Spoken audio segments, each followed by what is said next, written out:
bank angle, bank angle.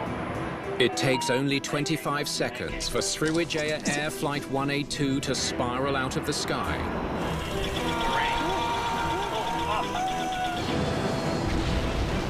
And into the Java Sea. The airplane's acceleration was nearly approaching the speed of sound on the way down. The forces just literally shattered the airplane. All 62 people on board are dead. As the investigator in charge, I have the responsibility to answer to the families what caused this accident. When investigators examine the flight data, It all started here. they discover an issue never flagged by the airline. So the system allowed a defect to slip through the cracks. Looks like it. It's actually quite startling. Whoa. I just don't understand how they could have missed that.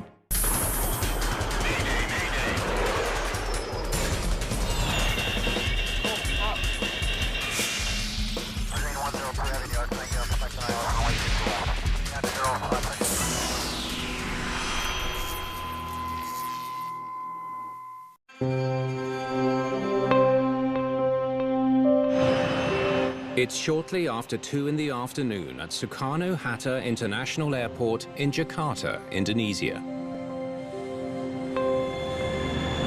Sriwijaya Air Flight 182 is finally taxiing towards the runway. Departure was delayed almost an hour because of a monsoon. Looks like it's laying up even more. Good thing. The pilot flying today is 54-year-old Captain Afwan. 34-year-old First Officer Diego Mamahit is monitoring instruments. The captain and the first officer were both very experienced pilots. They had thousands and thousands of hours, both flying and on this airplane itself. The cabin is only half full due to the COVID pandemic. All of the 56 passengers are Indonesian nationals.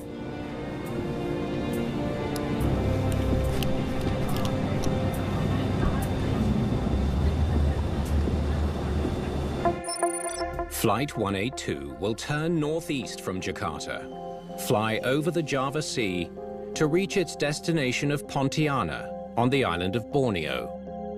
In Indonesia, air travel is a mainstay of transportation. Because there are so many islands, customers use air transportation as a routine means of getting from one place to another. The crew performs last-minute checks before takeoff. Auto throttle. Arm. Flaps. 5.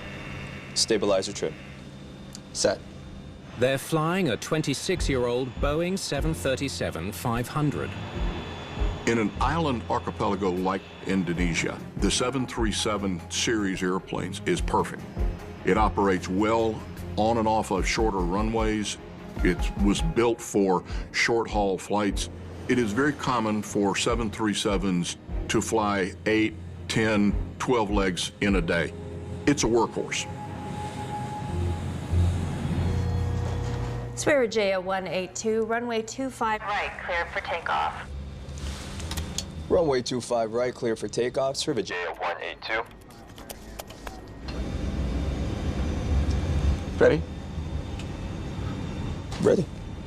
The crew gets ready for a busy day. Takeoff thrust set. They're scheduled to fly several legs by the end of their shift.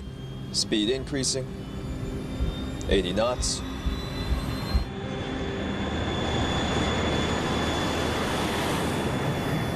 V1, rotate. V2, positive brake. Gear up.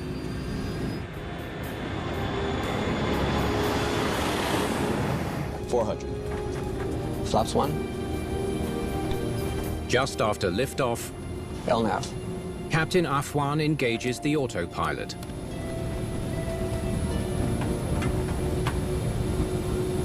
Flaps up. Most pilots really enjoy having the automatic system engaged as soon as possible. because of course they're not actually hand flying at that point. So they have a little bit more awareness of what's going on with the airplane. Heading select. 2 minutes into the flight, the captain adjusts the plane's course, and the autopilot turns the plane east towards its destination.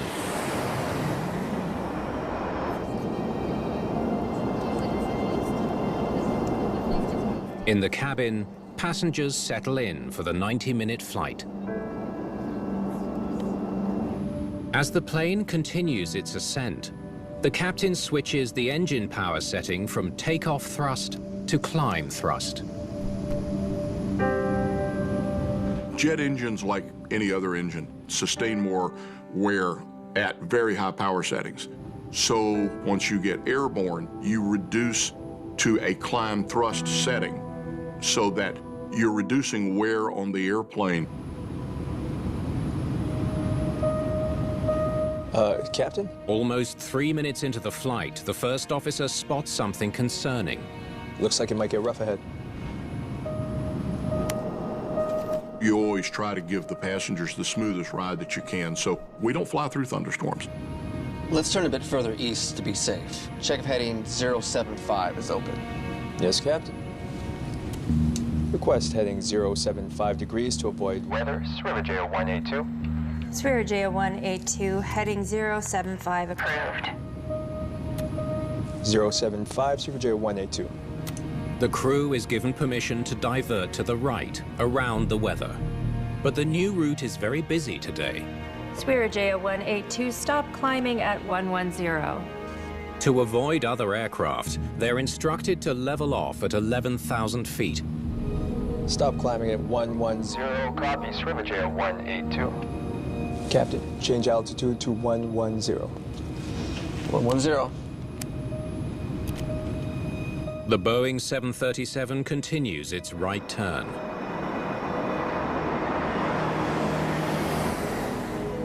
Three and a half minutes into the flight, Approach at 110. it nears the target altitude. 110.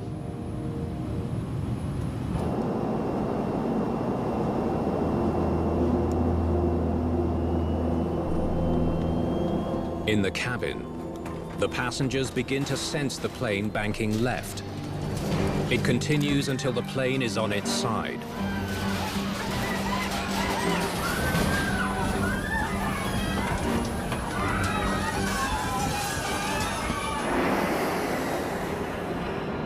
Back in Jakarta, the controller realizes Flight 182 is suddenly going off course and radios the crew.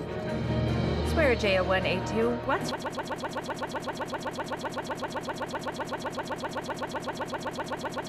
At that moment, Flight 182 is diving towards the Java Sea at an incredible speed.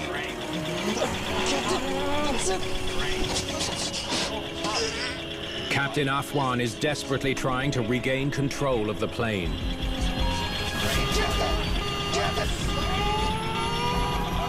But his efforts fail.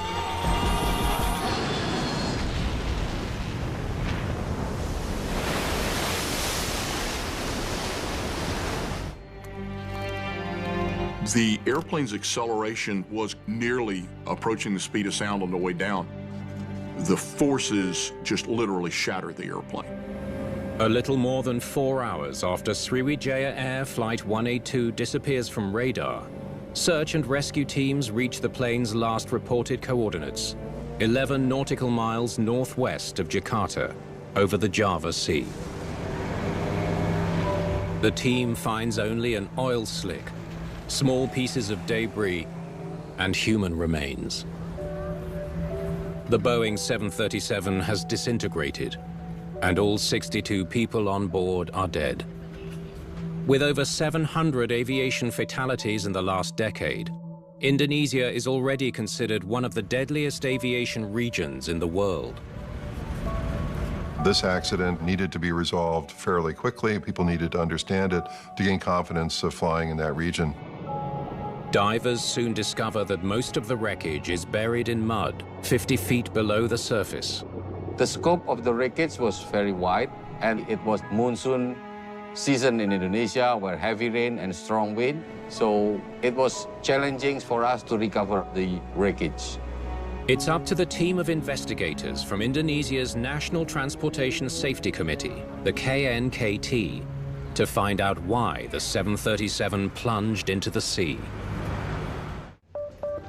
The KNKT's lead investigator, Ray Nakayo, reviews video of the crash site of Flight 182, looking for the first clues as to what went wrong.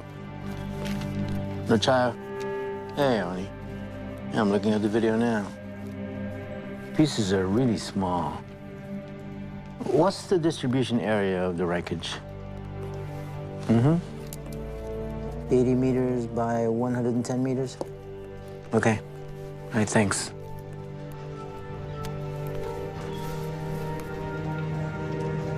When I saw the debris, I was quite shocked. Even the strongest part of the aircraft, such as engine, it's destroyed. So my impression was that the impact speed was very high.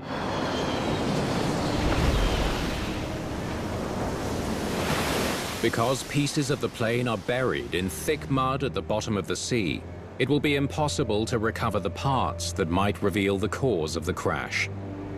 Searchers concentrate on finding the plane's 2 black boxes instead. The black box contained the information on how the aircraft was flying, how the aircraft system performs, and the conversation of the pilots in the cockpit. It will be very difficult for us to determine the cause of the accident without the black box. Okay, let's pull up the radar track. Until the black boxes are found, investigators must rely on the evidence they do have, like Flight 182's radar track.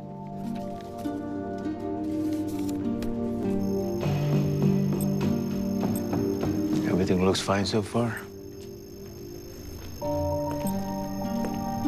You turn right toward the destination. Deviates left.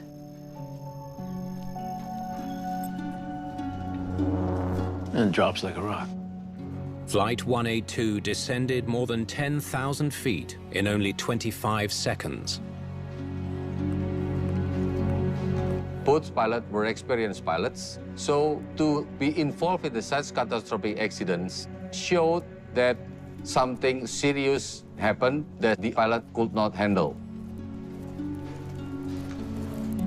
So did the crew give any indication they had problems with the plane? None. Investigators contact the controller for insight.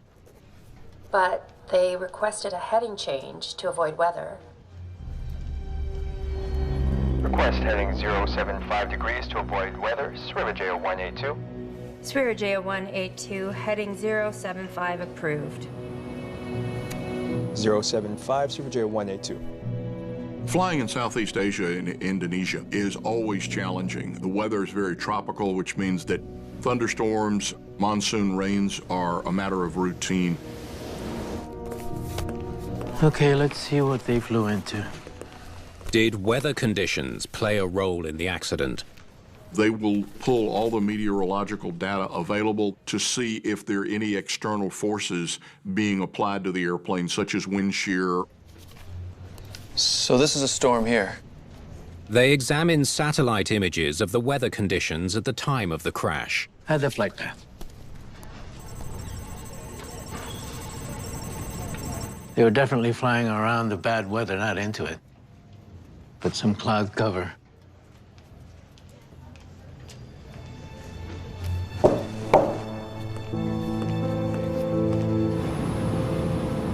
The pilot did not fly in the storm cloud. However, they were still in a cloud that prevent them to see the horizon.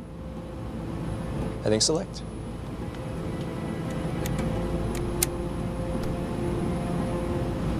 Without more evidence, it will be hard to know if the heavy clouds played a role.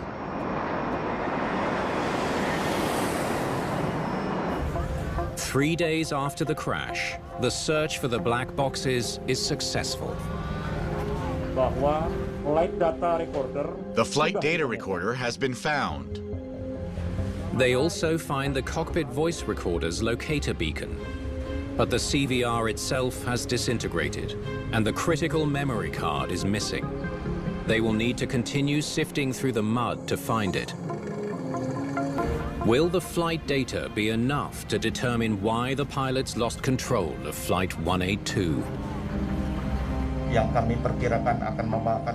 It will take us 2 to 5 days to read the record. Hopefully, everything will be fine, and the mystery of this incident can be unveiled. Within days of finding Sriwijaya Air Flight 182's flight data recorder, investigators review the plane's flight parameters. Look at that. The thrust levers should always be moving together, but they split, causing the right engine to stay at full power and the left move to idle. The team discovers the thrust levers powering the left and right engines were at significantly different settings. Finding the thrust lever split was a breakthrough to the investigation. It answered our questions why the aircraft veered from the flight path and dived in such ways. That amount of split will push a plane on its side. There was a lot more thrust on the right side of the airplane than the left side of the airplane. But what could have caused the thrust levers to split? It all started here, when they changed from takeoff mode to climb mode. 2.5 minutes into the flight, the captain switches the autopilot and auto throttle settings to reduce engine power. Less power is needed, so the auto throttle should be pulling both thrust levers back. But the right one doesn't budge. To reach the lower combined engine power, the auto throttle pulls the left thrust lever much further back than normal to compensate for the stuck right thrust lever. Clearly, something was preventing it from coming back, whether the auto throttle was not commanding it properly, or was there something mechanical holding the throttle from not coming back? But even if the auto throttle caused an asymmetry, pilots are trained to deal with this kind of issue. During the investigation, one of our questions was why such significant differences between left and right thrust lever resulting in the catastrophic event. A minute after the split starts, the plane starts rolling left. And then it takes about 15 seconds before the pilot disengages the autopilot and takes control. That's not the only strange thing. Instead of leveling the plane, the captain turned it into a steeper left bank. Wide and slow. Bank angle, bank angle. Why would the captain turn the control wheel the wrong way? I see. Looks like the control wheel is holding right. The autopilot held the control wheel right to fight the left roll.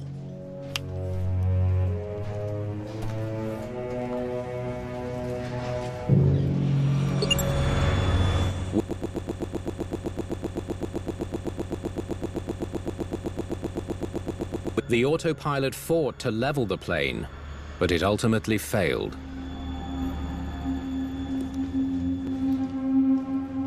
Maybe when the captain looks at the control wheel,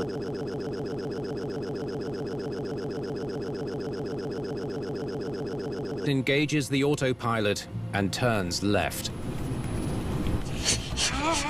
But of course, this was exactly the opposite action that they should have taken. The left turn quickly becomes an irreversible left roll. Bank angle, bank angle. Bank angle! Captain!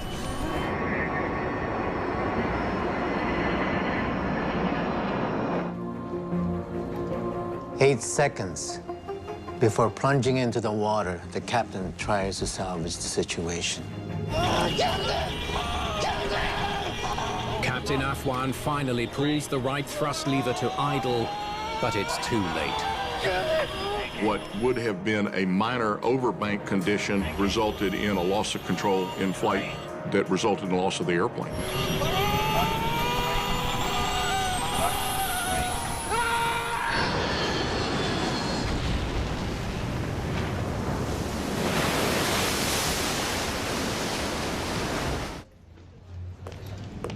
Why did the pilots end up in this situation in the first place? Investigators still need to find out what caused the right thrust lever to jam at takeoff power. But with most of the plane's wreckage still on the bottom of the sea, they'll have to look elsewhere for clues. The investigation into the crash of Sriwijaya Air Flight 182 now focuses on the aircraft maintenance log to explain why the aircraft's right thrust lever didn't move back. So you got the records now? Yeah, but it's going to take a while to get through these. The records date back to 2012, the year Sriwijaya Air leased the then 18-year-old Boeing 737. Aircraft maintenance logs are a great source of history that lets you recreate the overall health of the airplane and ensure that it's being maintained correctly. After every flight, a technician checks the maintenance log. It lists issues the pilot reported during the flight and the action taken to address them.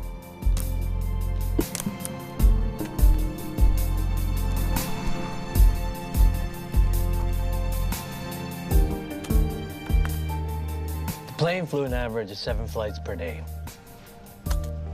Adds up to over 10,000 pages. Okay, let's get to it. It will take time to review each record. Meanwhile, the victims' families are desperate for answers. As the investigator in charge, I have the responsibility to answer to the families and the public what caused this accident. Such tragic accidents need a good explanation for the family to understand why they lost their loved ones. We found something. After several weeks of searching maintenance logs, investigators discover an alarming pattern. The accident aircraft enters Srivijaya's fleet in the spring of 2012 and crashes 2021. On November 7th, 2013, a pilot reports an auto throttle malfunction. From then until 5 days before the accident flight, there are 64 more reports of auto throttle malfunction. That's a lot. And none of the reports are very detailed. In fact, not a single pilot report mentions the thrust levers splitting. The autothrottle system was routinely written up as either unserviceable or causing problems. There was not a lot of specific information. Well, how'd they follow up? They tried a number of things. Most of the time, they only cleaned the connectors on the auto throttle computer, checked the computer systems, the bare minimum. When maintenance gets back a report that the autothrottle malfunctioned, their first action is to verify if the computing system is working or not. To do that, technicians disconnect the autothrottle computers from the system, clean the electrical connectors, and then reattach them.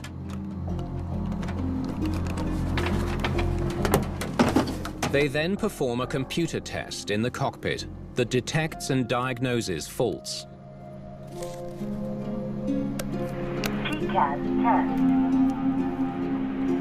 So they'd clean the connectors, do a test, get a no faults result, and consider the case closed. But the autothrottle problems kept on happening. The quick fix work, such as cleaning and reconnecting, is not the correct action for the problem. The line maintenance engineer should go to the next step to fix the problem. Did they try anything else? Yes. From 2014 up until a week before the accident flight, they replaced various computers and other components. And then they would do the same test, get a no faults report, and put the plane back in service. only for the same autothrottle problem to pop up again within a few weeks or less. So why wasn't the computer test catching the problem? Because the test has limits. The post-maintenance test only checked the autothrottle system's computers and power supply. It wasn't capable of finding any faults in the autothrottle mechanical systems, like the cables to the engines. They were doing what I would consider limited troubleshooting. They were utilizing the flight management computer, but interrogating a very small portion of the system.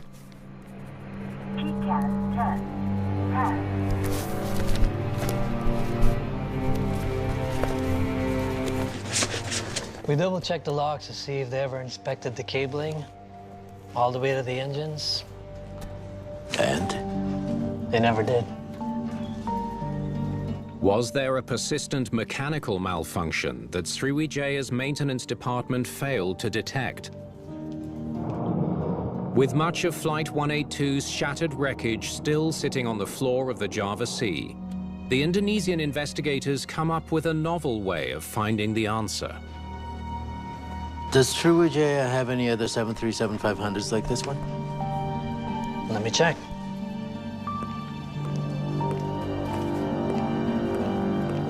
They do. Same age, entered the fleet, same time. Let's check its logs and see if it's plagued with similar issues. Could the examination of a similar Sriwijaya plane explain why Flight 182's right thrust lever jammed? Investigators turned their attention to another 737-500 under maintenance in Sriwijaya Air's fleet to understand why the right thrust lever of Flight 182 might have jammed. Well, we can't recreate the computer test, but we can still check out the thrust lever.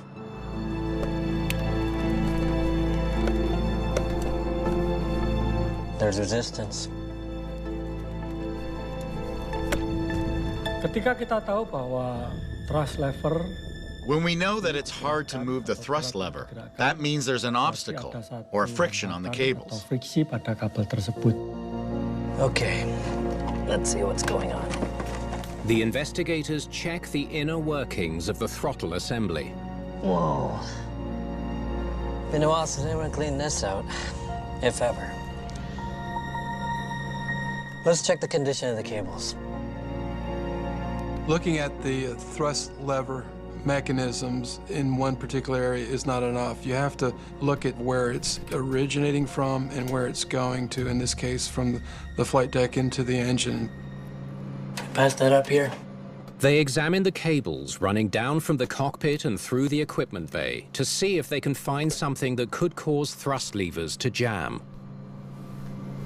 When you're in the electronic and equipment bay, you're doing two things. You're visually inspecting, and you're also feeling for anything that could be binding or sticky. Check out the dried lubricant. Add some dirt and some rust. That's a recipe for cable binding. Binding prevents the thrust lever from being pushed or pulled. It's like it's pinched. So, the planes are the same type, same age, maintained in the same ways. It follows that the accident plane would have the same problem. The team assumes that the cable for the right thrust lever bound, preventing it from moving. To compensate, the autopilot had to keep pulling back the left lever. What's unclear is why Sriwijaya let the throttle system deteriorate so badly.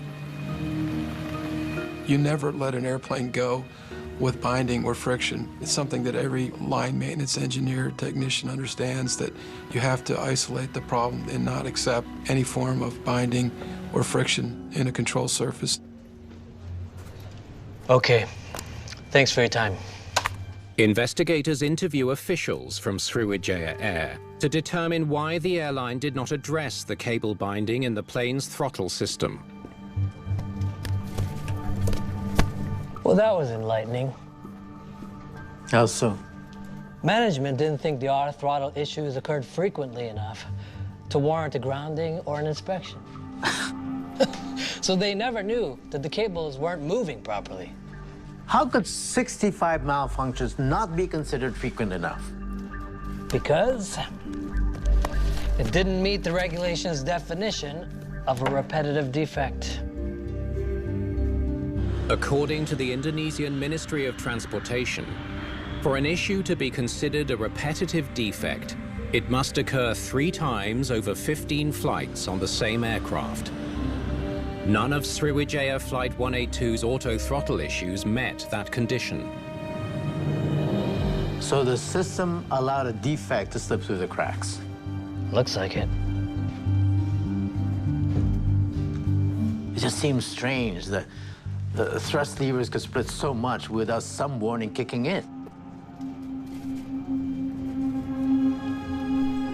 Does the airplane have some fail-safe mechanism for preventing thrust lever asymmetry? I'll look into it. The 737 was unique by having independent thrust lever controls for the left and the right engines. And so that inherently provided for failure modes that could cause one thrust lever to be driven differently from the other. You were right. 737 Classics have a system that disconnects the auto throttle. The system is called the Cruise Thrust Split Monitor, or CTSM. It detects any significant difference in thrust between the left and right engines. The CTSM is designed to disconnect the autothrottle before the split gets to be so much that the autopilot can't fight it. Was the CTSM working properly? Okay, the auto throttle is supposed to disconnect under these 3 conditions. The flaps are less than 12.5 degrees.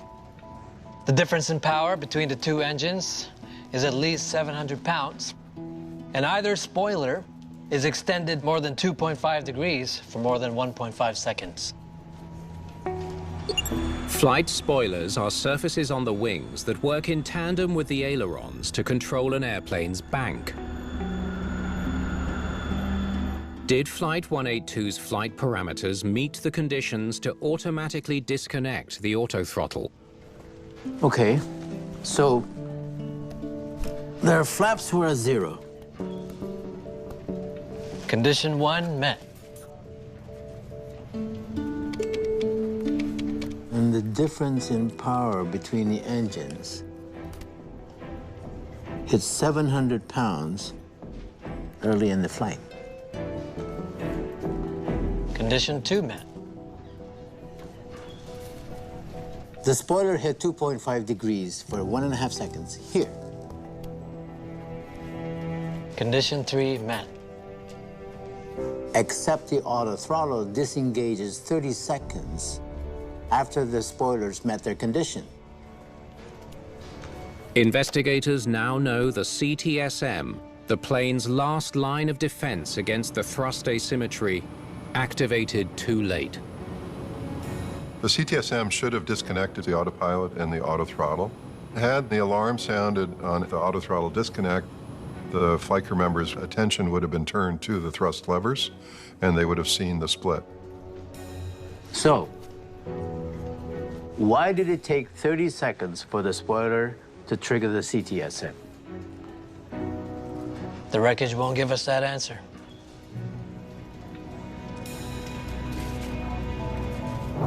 Even though the debris at the bottom of the sea could not tell us about the flight spoiler, we tried to find the evidence somewhere else.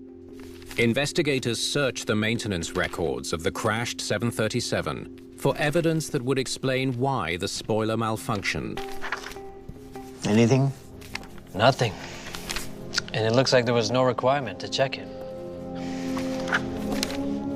We found that there was no instruction from the aircraft manufacturer to inspect the flight spoiler system unless there was an abnormality. As a result, the investigators have no way to determine what exactly caused the critical 30-second delay. Here's the thing.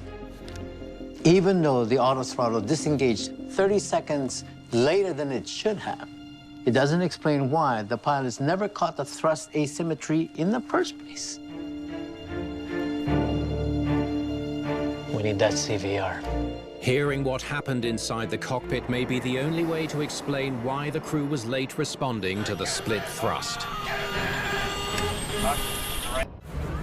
Nearly 3 months after the accident, the investigation gets a big break.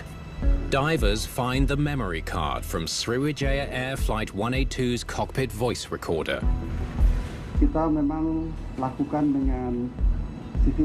We did it systematically.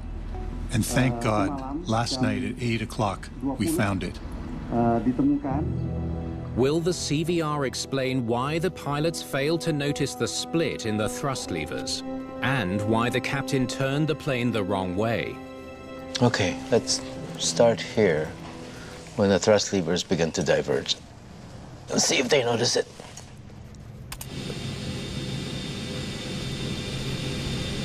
Request heading change to 075 degrees to avoid weather. Sriwijaya 182. Sriwijaya 182, heading 075 approved. 075, Sriwijaya 182.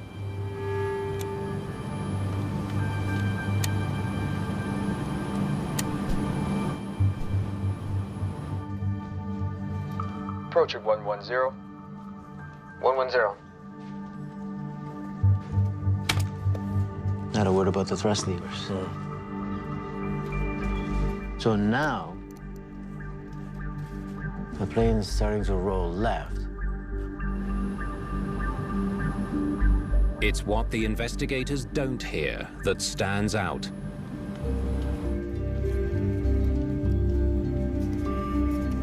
They don't notice.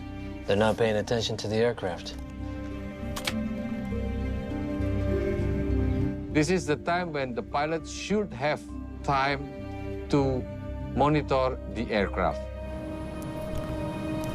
The FDR shows the pilots had several indications that things were going wrong on Flight 182. If they had monitored their primary flight display, they would have noticed that they were in a left bank instead of a right one. If they had looked at the control column, they would have seen that it didn't return to center after commanding the right turn.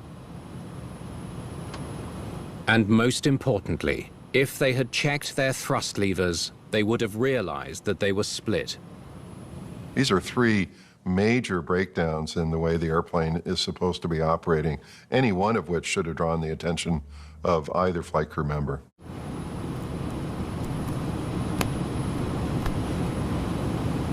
They gave all responsibility for flying the plane to the auto throttle and the autopilot. Auto throttle? Arm. It's what investigators call the ironies of automation. Flight crews become more and more confident that the automatic system is going to fly the airplane safely. So the pilot's not really thinking that the airplane is going to be in any kind of difficulty. So when did they finally clue in to the fact that they were banking left instead of right? Okay, let's hear more. Set standard. Sriwijaya 182, climbing to altitude 130, roger. 130. 130. Bank angle, bank angle. Bank angle, bank angle. Oh, sorry. Bank angle, bank angle.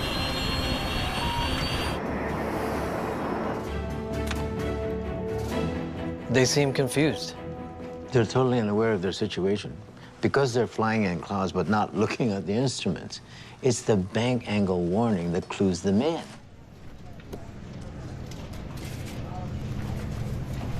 The crew was clearly startled. They didn't understand what was going on. Bank angle, bank angle.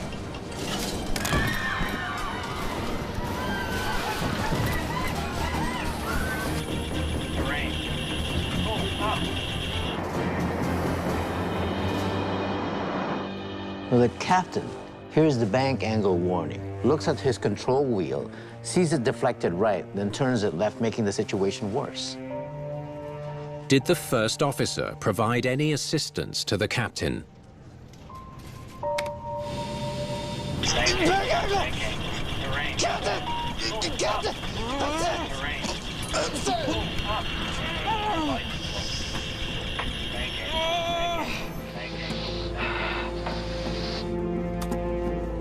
The first officer isn't helping at all. He's completely forgotten all his procedures. The co-pilot did not provide significant information to the captain. The aircraft attitude, whether at left or right, or pitching down or pitching up, as described in the procedures. Even after the auto throttle disengages, it still takes the captain 10 seconds to bring the right thrust lever back to idle. If the auto throttle disengaging doesn't prompt him to do that, what does? It was the overspeed warning. 15 seconds into the dive, the plane is accelerating to near the speed of sound. It's on the verge of breaking up, so the cockpit's overspeed warning sounds. With the overspeed condition, that's when he finally realizes that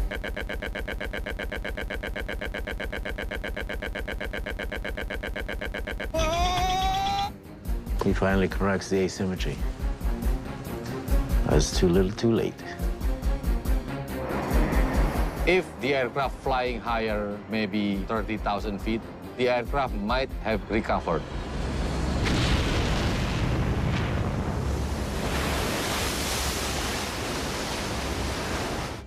In the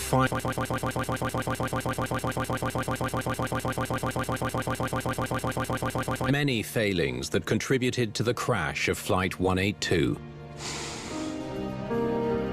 Chief among them was the failure of the pilots to pay attention to what their plane was telling them during the flight.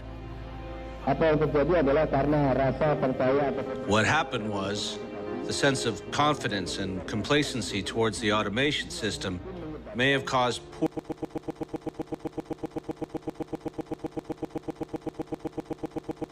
The report also highlights the failure of maintenance, both at the line and management levels, in recording a history of auto-throttle malfunctions.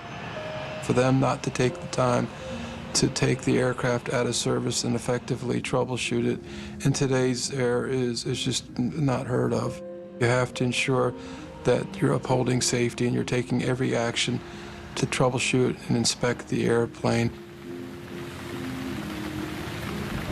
It was tragic that no pilot reported thrust lever split in their failures. They always reported them as autothrottle issues, but they didn't say the words thrust lever split. If the pilots don't report the problem accurately, nobody's going to fix it. Sriwijaya Air committed to improving its training for both pilots and maintenance engineers. But today, the airline is a much smaller operation. Its fleet consists of 4 aircraft. Only one of its 737-500s is still in use. This accident gave the world a valuable lesson that simple problems could lead to a catastrophe. There's our hope that this kind of incident will never happen again in the future.